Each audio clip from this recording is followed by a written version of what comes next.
Just snap a photo of any piece of clothing and seconds later, this AI workflow turns it into catalog-ready product shots that you can use on e-commerce sites, Amazon listings, or ad campaigns. Now think about this. There are over 30 million e-commerce websites worldwide, and every single one of them needs high quality product photos. Most are spending hours coordinating photo shoots or burning thousands of dollars on models and editors. In this video, I'll show you how to build an automation that eliminates all of that. You'll see step by step how this workflow can save e-commerce owners massive amounts of time and money while helping them launch faster and sell more. And here's the kicker. This isn't just a cool build. It's a perfect wedge into the e-commerce market. Deliver this to one store owner, prove the value, and you've got a reason for them to keep you around as their go-to AI partner. With that, let's dive into the demo. All right, jumping into the demo for the AI fashion clothing creative generator. So here we're going to kick things off and execute the workflow, and all the input is needed is a picture of an article of clothing. It can be, it's just an iPhone picture. For example, I am going to include, which I snagged from eBay, this picture of just these jeans, super crappy photo, honestly, very low resolution, and we will add that as the input. We will then submit that, and the first step the workflow is going to go through, it's going to generate an AI model that is going to be relevant for this article of clothing to be featured in all of the product photos. And so we can show that as generated here.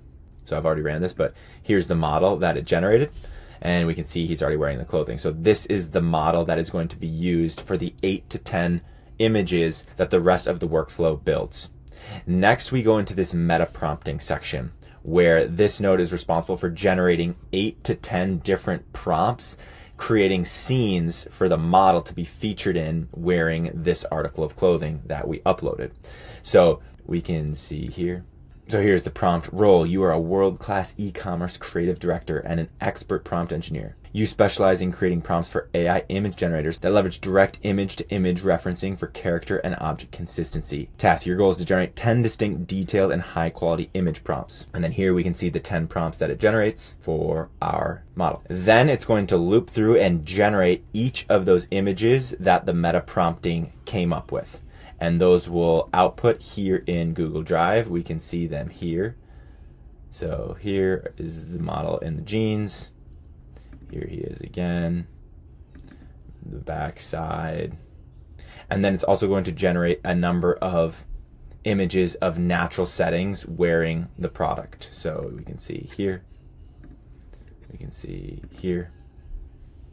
So pretty spectacular output. Honestly, this is one of the cooler workflows I think we've built, just given how practical it is.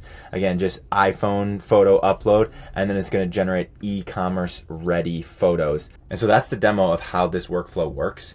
If you want the free download for this full n8n template, including all of the prompting, the meta prompting that you can use for your business, you can download it for free in our AI Automation Mastery School community. The link is in the description and my bio. So click that, join the community completely for free, and then navigate to the n8n templates and download the JSON for the automation that you want to clone. All right, with that, let's jump into the full node by node build, breaking down this entire system with Lucas. I want to kick things off here with a system overview for this full automation we're going to be building together. Just like we covered in the demo, the trigger to this full system is going to be a file upload of a simple product photo we're trying to promote across a series of images we generate.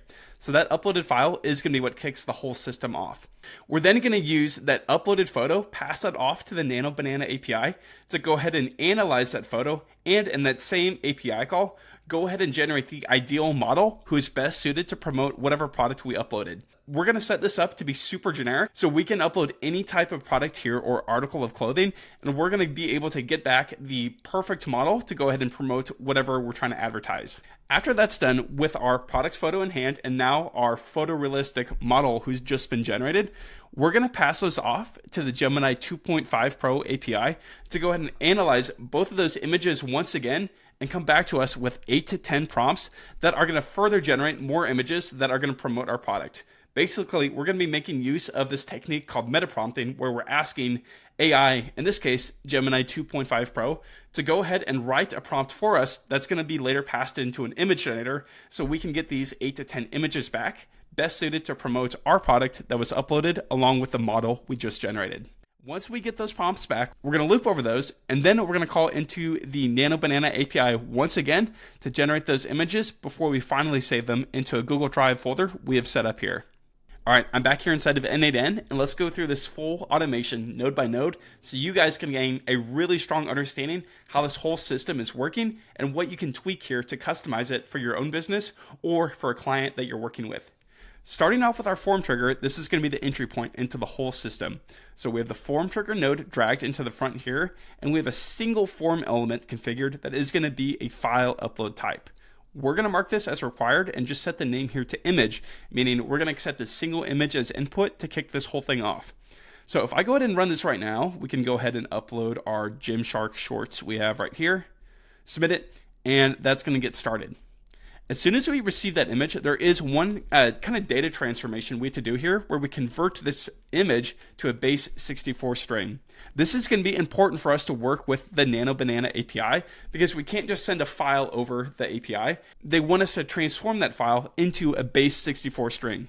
Fortunate for us, n8n has a built-in node that allows us to do this, where if we go to File on the right-hand side, we're going to be able to use this extract from file node here that allows us to convert binary data, which is an image file we just uploaded, back to JSON, which is going to allow us to pass it off to the Nano Banana API. So drag the node in, open this up, and make sure you select Move File to Base 64 String. So on the left-hand side here on our inputs, we have our image that we just uploaded. And on the right-hand side, we have this base 64 string, which is this image encoded as text data. That's the first setup step we have to do right here, just in order to clean this data up to work with the Nano Banana API. Moving forward here, we're going to move on to the next part, which is getting to our bullet number 2 here, where we're going to go ahead and analyze this provided photo and try and generate an ideal model to go ahead and promote this image for us. And so I have this split up here across a couple of different nodes. This is just a pattern I like to follow to keep things a little bit cleaner to work with, where I set my prompt and then pass that prompt into this next node here, which is actually making the HTTP request or our API call into the Nano Banana API. And so if I pull up this set field node we have right here, I just have a single prompt that I'm setting. And if I blow this up, I can just edit this a little bit easier than having to edit this manually inside a JSON request. I find when I'm iterating on a prompt, this just makes it a lot easier for me to work with it and keep things clean as my workflow grows to be more complex. So I won't go through this whole prompt here, but I'll just touch on a couple of the key points. The first thing we're setting up here is of course going to be the role for the prompt we're trying to craft. So you are an expert AI creative director for a high-end fashion campaign.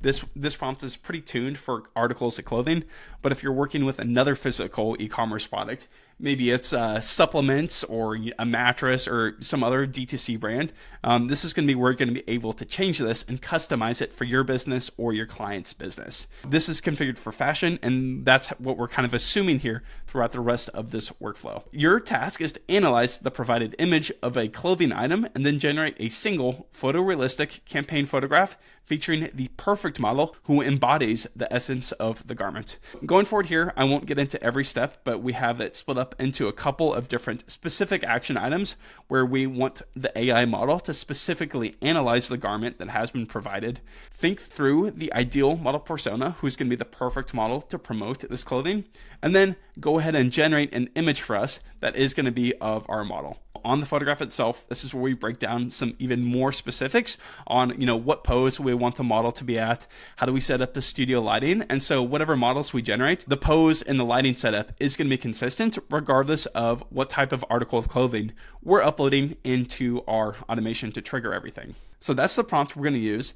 And once we have that in hand, we're going to go ahead and use this simple HTTP request node where we make a post request into the Nano Banana API.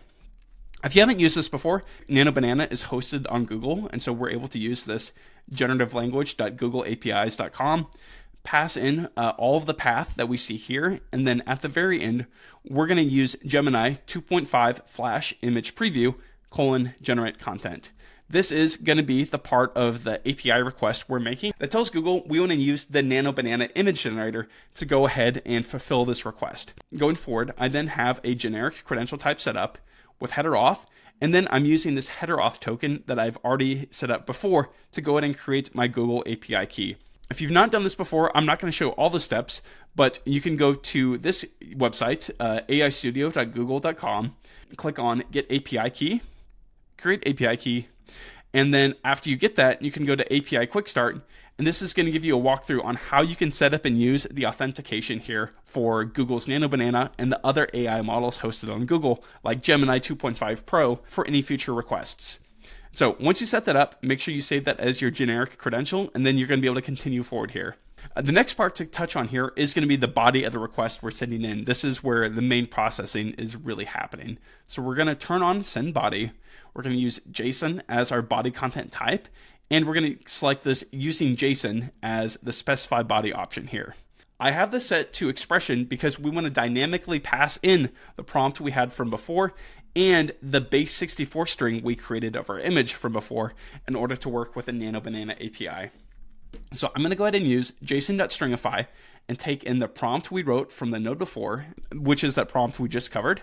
And then down below here, where we specify our inline data, we're going to make sure that the Nano Banana API is receiving this inline data for the image we just created. There's a couple of different options you can use to extend this, or you can pass in multiple images. This is just a simple case of working with the Nano Banana API, where we pass in text, which is our prompt, and then we're passing in a single image we want Nano Banana to work with, which is our product image we want to get analyzed. So then if we come to the right-hand side here with our output, we can see that our prompt from before was just passed in, and then we have this really long base 64 encoded string, which has all of the data for our product image that was uploaded from before. This all looks good, and we're able to continue to the next part. After we get a successful response back, I'm going to use another set field node here to go ahead and easily grab out the result. The response data that Google's API gives back to us is a little bit weird, and so whenever I'm working with Nano Banana, I like to use something like this set field node where I'm able to filter out the data that has been returned and making sure that I'm grabbing the very first value in this complex result here on the left-hand side that does contain inline data. Every once in a while, you're going to get some text that comes back with your request to generate an image.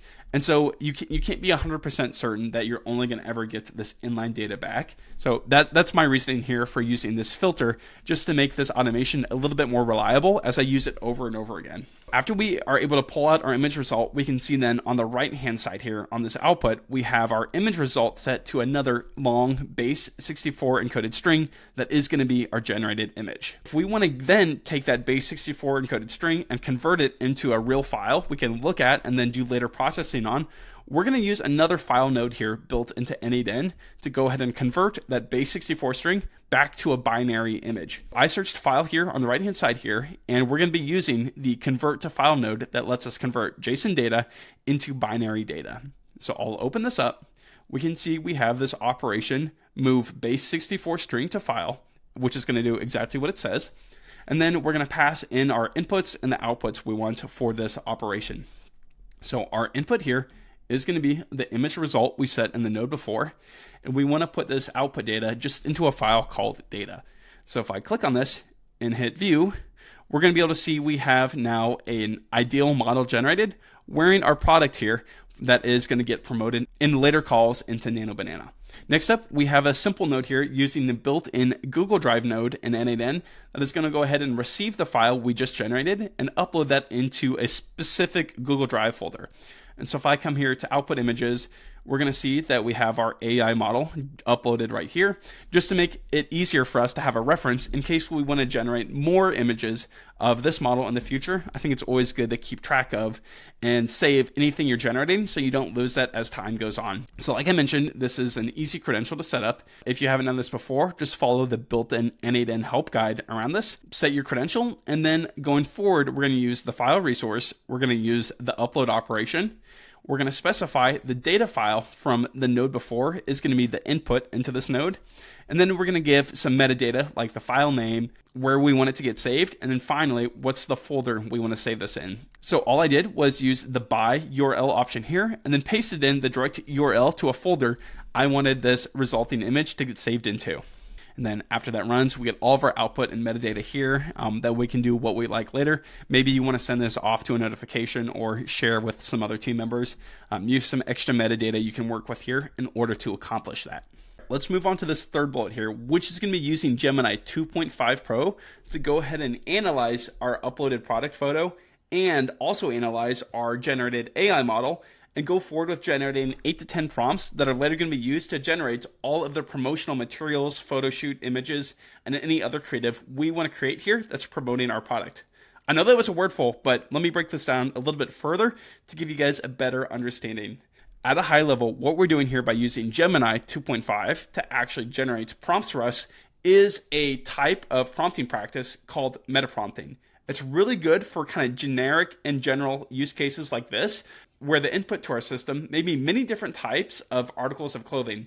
It's going to be tough for us to write a prompt that handles hats perfectly, joggers perfectly, jeans, hoodies, all sorts of articles of clothing. But what we can do is ask AI to go ahead and analyze what we've uploaded and then use that analysis to write a prompt for us that is going to generate hyper-specific images according to what type of product was provided into the system. And so instead of writing prompts by hand, we're letting AI take care of the prompt writing that does a lot of heavy lifting for us and is honestly incredibly effective at giving us high quality output in generic systems like this. So I know that was a little abstract here, but let's go into the automation a little bit further so we can see what some of the real inputs and outputs look like and hopefully give you a better grasp of what's happening here. Going back to n8n, we're now on the second row here where we just finished up generating our AI model. What we're going to be doing next in these two notes here are going to be writing a prompt and then calling into Gemini 2.5 Pro to generate those 8 to 10 prompts for us. So let's look at the first prompt we're building here in this simple set field node. Here's the role setup for this prompt. You are a world-class e-commerce creative director and an expert prompt engineer. So this is a little bit of a different setup than some of the other prompts we've written because we're actually telling the AI model you are a prompt engineer, because the output of this call into the AI model, in this case Gemini 2.5 Pro, is going to be returning a prompt for us instead of just text we're going to use later. Then we go on to say, you specialize in creating prompts for AI image generators that leverage direct image-to-image referencing for character and object consistency. This is important to note because we want our product image that we uploaded as a trigger and our AI model to all be included here in our resulting images. Your goal is to generate 10 distinct, detailed, and high-quality image prompts. Your first 4 will be standard studio shots. The final ones will be dynamically generated lifestyle scenarios that you determine are the most compelling and appropriate marketing context for the specific clothing article provided. And so basically, just summarizing this, we're going to get half of the images generated are going to be our studio shots, and then the other half of the images generated are going to be up to the AI to make a decision on what's the best placement for this type of clothing. So in this case, where we uploaded our Gymshark shorts, I would expect maybe we'll see something like somebody running outside or somebody in the gym just finishing up a workout, something that's inherently the best to promote this type of clothing we just uploaded into our system. If we uploaded something like a winter jacket, maybe we'd see somebody sitting at a ski lodge or sitting outdoor in the snow as that final batch of images that gets generated. This is the really cool thing about meta prompting is it allows you to go from some of these more narrow focuses into something that's solving a bit more of a generic problem. So now we can upload any type of article of clothing into our system, and we're going to get some good output back from that. That's the main gist of what we're doing here in this prompt. I'm not going to go through a full breakdown of this prompt, but if you do want to get access to this full n8n automation and download this whole prompt we've used here, make sure to join our school community. It's just going to be that first link in the description of this YouTube video. It's completely free to join, and you're going to be able to download the full n8n template and everything that I used here to build this AI system. Let's go forward to the next step, and that is going to be taking the prompt we just built here and passing it back into Google's APIs, but this time we're going to use Gemini 2.5 Pro here at the very end instead of our Gemini 2.5 Flash image. And so the base URL we set here is all the same. The only thing we change is going to be after this /model/, we're specifying we want to use Gemini 2.5 Pro. Going forward, we're then going to use our exact same credential we set up from before. So we have a generic credential type, header auth. We're using that same Google Gemini header auth credential we have. This is going to be the same between this and Nano Banana and any other Google APIs we want to use. Going forward, we're then going to use sendBody again, JSON, using JSON, and build out our request body we want to send off to the Gemini 2.5 Pro API. In this case, this request body is going to look very similar to what we constructed from before. Our text part we have set up here, which is the first item of this array, is going to be that full prompt from the set field node from before. And on this request, we're actually going to be making use of two different parts of inline data. One is going to be the product image we uploaded and converted into a base 64 string. And then the second one here is going to be the result of our first request into the Nano Banana API. And so we generated it here, we got our result, and we're going to pass this result into the second request we're making into Gemini 2.5 Pro. And so now we have all three of those parts put together, the two images and our text prompt, and we're going to let that run and get some output back here. So let's go ahead, and I'm actually going to pull up the next section just so you can see that output a little bit easier because we're just grabbing that data right here. And so we can see we have a result split up into two different parts. Part one is going to be those studio shots we asked for. And then coming down here, part two is going to be those kind of dynamic and relevant lifestyle shots we asked for that really is placing our product and our model we generated into the real world. So let's look through a couple of these results here so you can see what we got back. So prompt one, we want a full length front view, a 3/4 view, a back view, and a detailed texture close up. So perfect images here to either feature on our website, some kind of e-commerce page we want to list it, or maybe some promotional material we want to make a video out of or share with influencers. Really have a ton of flexibility here on what we generate, and this is easily extendable by modifying our prompt from before. I just want to show you here a little bit of the art of the possible. Let's look at part two here, because this is where things are more interesting with our approach to meta prompting. On part two, we have those dynamic and relevant lifestyle shots. So let's look here. So prompt 5, urban gym cool down. So this is exactly what I was getting at before, with this being the Gymshark brand and their clothing being heavily marketed towards people who go to the gym. So we have this set up as a medium shot of the subject sitting on a sleek black workout bench in a modern minimalistic gym with concrete walls and industrial style windows. So this is awesome. We are getting a setup shot here for somebody actually in the gym. Going forward, sun-drenched city morning, a full-length action shot of the subject walking across a sun-drenched city crosswalk. The camera's a low angle, so kind of an active walker going through the city. Pretty cool here. And then at the bottom, we can see we have someone preparing to go on a run in the morning. And so as you upload different product photos here, these dynamic shots here are going to evolve to be best suited for what type of article of clothing we've actually provided to the system. So that's just to show you the power of meta prompting and building a system like this. Let's go on to the next node here, which is going to be where we extract those prompts. This is going to be a simple AI model call where we use Gemini 2.5 Flash to go ahead and extract this raw text we got from before into a simple array of prompts so we can iterate over those one by one. We're going to be using this simple parser here where we define we just want an array of strings to get extracted here from whatever data got passed in. And we have a simple prompt where we break down, you will be given text that contains many separate prompts. I want you to extract these into an array of strings. So exactly what we're saying. Let's just clean up this data into something more structured we're going to be able to work with as we continue throughout our automation. Going forward, we're going to take that output. We're going to set that as our array here called prompts. And then we're going to split that array out where we go from one input item into 8 separate output items here that are later going to be looped over. That's the main setup here for our approach to meta prompting, where we're building some dynamic prompts that are best going to promote whatever article of clothing we uploaded to the start of the system. We're now at the home stretch here for these final 2 items where we're going to go forward with actually taking the prompts we made from before using Gemini 2.5 Pro, passing that off to Nano Banana, and then taking those resulting images and uploading them into Google Drive. So let's jump back into n8n and go through each of these steps. So now that we have our prompts all split out here into 8 separate items or however many prompts we wanted to generate, the next step up is to go ahead and iterate over those in a loop. I'm just using this simple loop over items node here to split them into a batch size of 1, meaning for those 8 items that got passed in, this is going to run 8 times over each of those items until we finish up.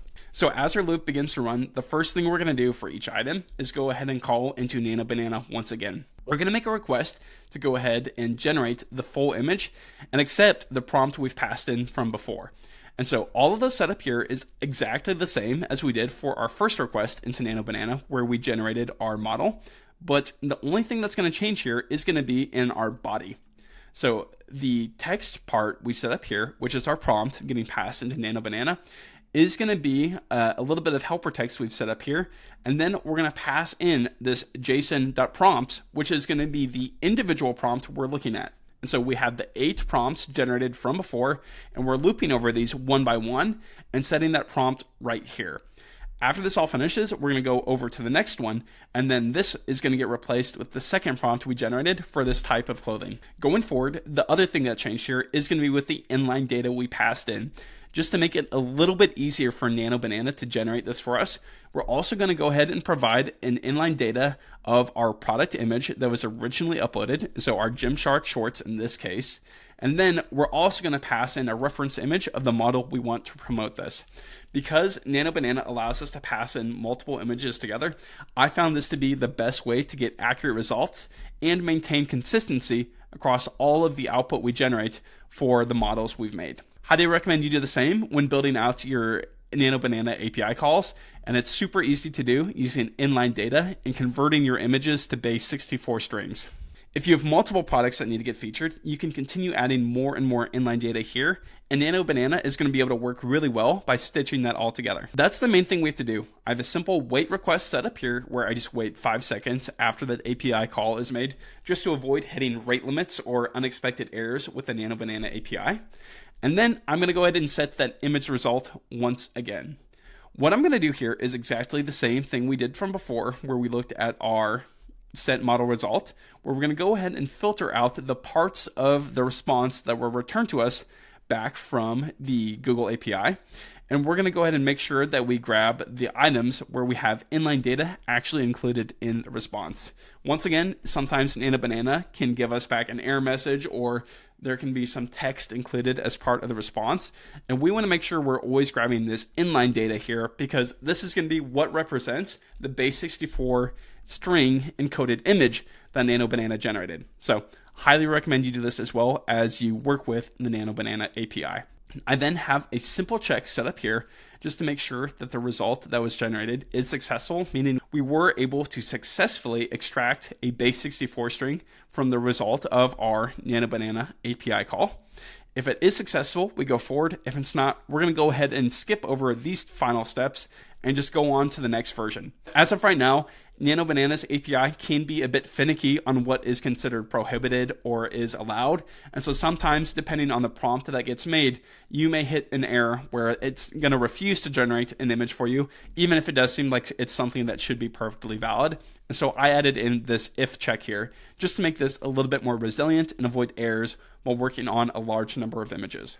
Let's go forward here to the final node, where we're going to go ahead and convert our base 64 string here, which is our image result, back into a file we can look at. And so this looks like one of the dynamic scenes that was created based off of our model from before. And then we're going to take that image, which is now a binary file, and upload this once again into Google Drive using the built-in Google Drive node. I have my credentials set here, same as before. We're using a file resource, the upload operation, and we're going to take this data file here from the left-hand side and insert that here as data, which is going to be the file to be uploaded. And then we're just going to fill out the rest of the metadata we need to put this file with its right name into the right folder. So I'm just calling this result number and then using the built-in run index +1 just to give us an easily readable file name that's different from all the other images we're generating. So if we're generating, 10 different images here, we're going to see 1 to 10 here saved in our output images folder. So 6, 7, 8, you get the idea. The final thing here is going to be setting the parent folder we want this to be uploaded to. I'm going to use the by URL option once again, and you can just paste in the drive URL where you want this to be uploaded. So that covers it here for our e-commerce photo shoot automation. Ton of cool things happening here, especially with the meta prompting approach we took. This is going to be something you can really tune, tweak, and change for whatever your use case is or for the use case of your clients. And so hopefully you have a good understanding of how this all now works. All right. Before you go, make sure to hit the like and subscribe button. Seriously, do it, because we're gonna be breaking down all of the AI automations that we use to run all of our businesses. They're super helpful, and we're gonna break down exactly how we do them on this YouTube channel. So make sure to like and then subscribe, and then you'll get notified when we publish new workflows that can make your businesses run 20 times more efficiently, just like we're seeing here at the recap and the other businesses that we're running. The other item is join our school community for free. The link's in the description. You'll be able to get this template, this automation that we just ran through in this video, completely for free. You can go to school and navigate to the video that you want, and then you can download the JSON output for the n8n automation. With that, you can upload it into your n8n, clone it, and then tune it for your business and your use cases. So like and subscribe, join our free community to get this automation for yourself, and we'll see you in the next video.